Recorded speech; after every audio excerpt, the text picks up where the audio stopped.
खबरें जो आपको सीधे जोड़ती हैं हमसे, जिनका आपकी जिंदगी पर होता है सीधा असर। खबरों की वही तस्वीर, बिना बदले बिना डरे, जज्बा सच का लिए, सच दिखाते हैं। मजदूर संघ द्वारा अपनी मांगों को लेकर जिला कलेक्टर को ज्ञापन सौंपा। जोधपुर। भारत सरकार द्वारा 1 फरवरी 2025 को प्रस्तुत बजट में जहां आयकर सीमा बढ़ाकर कर्मचारी जगत को राहत दी गई है, यही डेयरी उद्योग, मत्स्य उद्योग, गिग वर्कर एवं लघु उद्योगों को भी राहत प्रदान की है। वरिष्ठ नागरिकों को भी TDS द्वारा राहत देकर उनका सम्मान किया गया है। कैंसर जैसी बीमारी की दवा पर आयात शुल्क में छूट देकर राहत दी गई है। वही स्टार्टअप चमड़ा उद्योग ढांचागत विनिर्माण के माध्यम से रोजगार सृजन की दिशा का महत्वपूर्ण कदम उठाया गया है, जिसका यह कार्य समिति स्वागत करती है। किंतु माननीय वित्त मंत्री महोदय को 6 जनवरी 2025 को बजट पूर्व बैठक में भारतीय मजदूर संघ द्वारा दिए गए सुझावों पर अपेक्षा के अनुरूप पूरी तरह कार्यवाही नहीं की गई।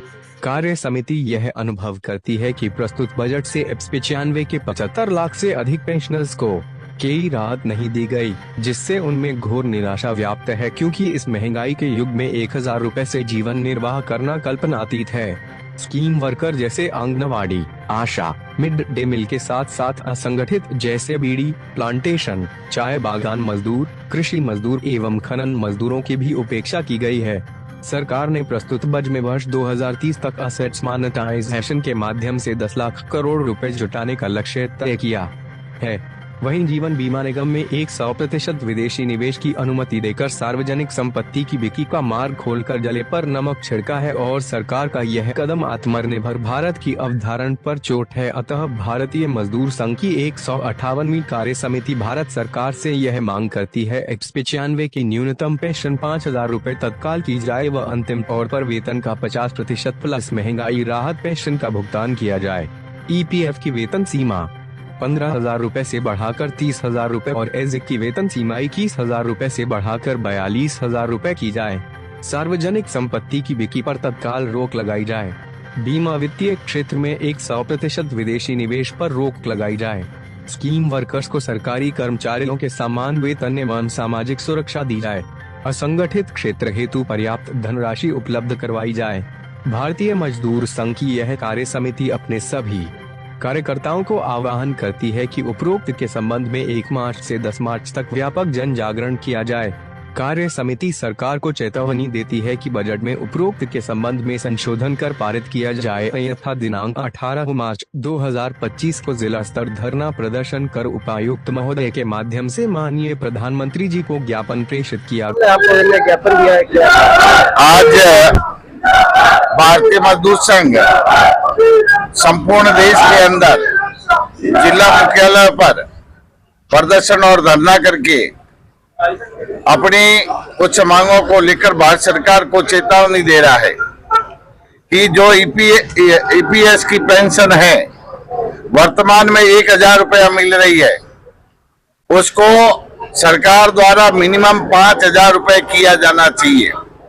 इस महंगाई के दौर में और जिस प्रकार से महंगाई दिनों दिन बढ़ती जा रही है, ऐसे में 1000 रुपए की पेंशन बहुत कम अपने रहती है।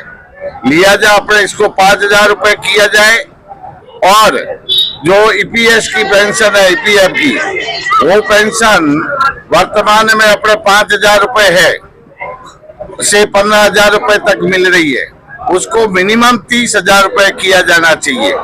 जहां कई राज्यों के अंदर पुरानी पेंशन योजना के तहत मिनिमम 30 से 35,000 रुपए पेंशन मिलती है, वहां इस तरीके से अपने EPF के माध्यम से अब पुरानी पेंशन केवल मात्र 5,000 रुपए में घरकट्टा नहीं चल सकते। जहां केवल मात्र जन सेवा करने के लिए जनप्रतिनिधियों की नियुक्ति होती है, उनको भी आज 1-1 लाख रुपए की पेंशन मिलती है और जो उम्र भर अपने सेवाएं देते हैं उन लोगों को अपने 5,000 रुपए में अपनी सामाजिक सुरक्षा कैसे की संपन्न कर सकता है, ये एक सोचने का विषय है। सरकार इस पर विचार करे। साथ ही सार्वजनिक उपकरणों का निजीकरण किया जा रहा है। हम चाहते हैं कि वो निजीकरण बंद होना चाहिए। आज जैसे बीमा विभाग है, बीमा विभाग में भी अपने जो है निजीकरण बढ़ता जा रहा है, तो उसको अपने रोक लगनी चाहिए। इसी प्रकार से कुछ कानूनों के अंदर भी बदलाव किया जा रहा है।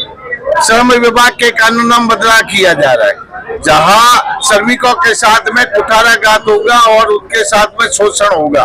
हम सरकार को चेतावनी देना चाहते हैं, समय रहते इस पर रोक लगाए, अन्यथा आने वाले समय में भारतीय मजदूर संघ को खुले तौर पर सरकार का विरोध करना पड़ेगा और एक उग्र आंदोलन के रूप में सामने आना पड़ेगा। आपका परिचय? जगदीश दादी, राष्ट्रीय सचिव अखिल भारतीय विद्युत मजदूर महासंघ।